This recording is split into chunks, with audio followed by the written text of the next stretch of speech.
မိဘပြည်သူများခင်ဗျာရခိုင်ဦးဆောင်ပါတီလက်ရှိစီရင်နိုင်ငံရဲ့အကြက်ဒီကာလ၌အထူးအလေးထားပြီးရေတိုရေရှည်အဓိကဦးစားပေးကြိုးပမ်းဆောင်ရွက်သွားမည်ရခိုင်ဦးဆောင်ပါတီရှေ့လုပ်ငန်းစဉ်များကတော့1ပြည်ထောင်စုငြိမ်းချမ်းရေးရရှိသည့်အထိသက်ဆိုင်သူများနဲ့ဗက်ပေါင်းစုမှပူးပေါင်းကြိုးပမ်းဆောင်ရွက်ရန်2ဒီမိုကရေစီနဲ့ဖက်ဒရယ်စနစ်ကိုအခြေခံသည့်ပြည်ထောင်စုတည်ဆောက်ရေးကြိုးပမ်းဆောင်ရွက်ရန်3ရခိုင်ဒေသငြိမ်းချမ်းရေးတည်ငြိမ်ရေးနဲ့ဖွံ့ဖြိုးတိုးတက်ရေးအားသွန်ခွန်စိတ်ကြိုးပမ်းဆောင်ရွက်ရန်4ပြည်သူများ၏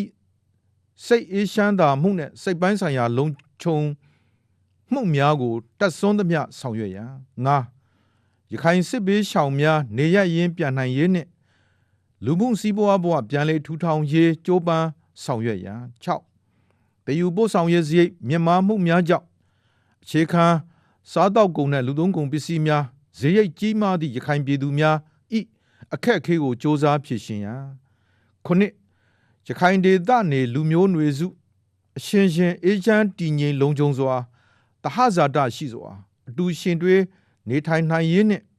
တရားဥပဒေစိုးမိုးရေး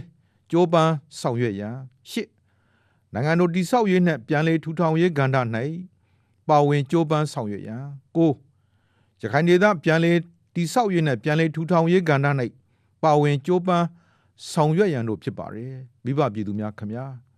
အထက်တင်ပြပါရခိုင်ဦးဆောင်ပါတီ၏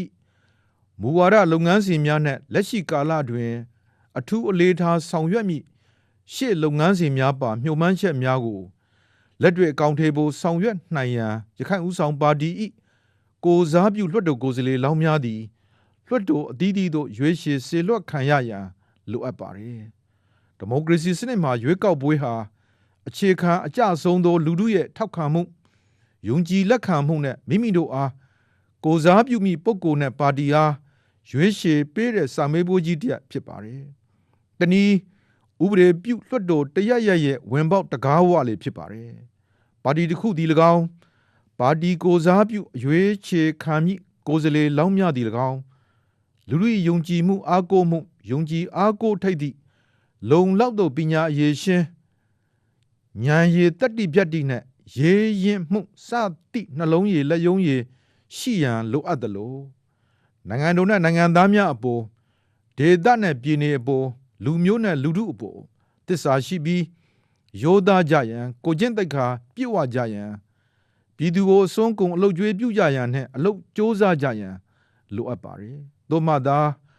ပါတီနဲ့လူထုသည်၎င်းပါတီနဲ့ကိုယ်စားလှယ်များသည်၎င်းပါတီကိုယ်စားလှယ်နဲ့လူထုတို့သည်၎င်းတသားတည်းဖြစ်သွားမှာဖြစ်တယ်လို့နိုင်ငံတော်အပေါ်ဒေသနဲ့ပြည်နယ်အပေါ်အပြန်အလှန်အကျိုးပြုရင်းတည်ငြိမ်အေးချမ်းဖွံ့ဖြိုးတိုးတက်သည့်နိုင်ငံတော်အသစ်ကိုတည်ဆောက်ပေးနိုင်ကြမှာဖြစ်ပါတယ်